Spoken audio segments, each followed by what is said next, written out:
መዲና አላህ ይወፍቀንና ሁላችንም ዚያራ ነብዩን ሰላም ካልን በኋላ ከፍ ብለህ እስኪ አንብብ አንድ ግጥም አለች ብዙ ሰው ያውቃትም የማን እንደሆነች ሰላም አለይከ ያ ሰይዲ ያ ረሱላህ ካልክ በኋላ ከላይ ያት እስኪ ግጥም አለች የማን ግጥም ናት አላ የላ ቢነظር አላለም ቅድም ሐበሻ ሁሉ ያውቃታል አለች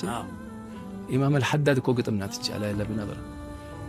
ስለ ነብዩ የተናገሩት አለ ኢማም አልሐዳድ ነብዩን ዐዚሙን ኹልቁሁ الخلق الذي له عظم الرحمن في سيد الكتب ትላለች አሁንም ድረስ ተጽፋለች እዛ ላይ አኽላቃቸውን አላህ ወሰው ቁርአን ላይ አኽላቅ ትዳር ስትይዝም ያንተ ምትለካው በአኽላቅህ ነው ከሷ ጋር ባለ ጎረቤት ካለህም በአኽላቅህ ነው የምትኖረው ከነሱ ጋር ዱንያ ላይ ስራ ቦታም በአኽላቅ ነው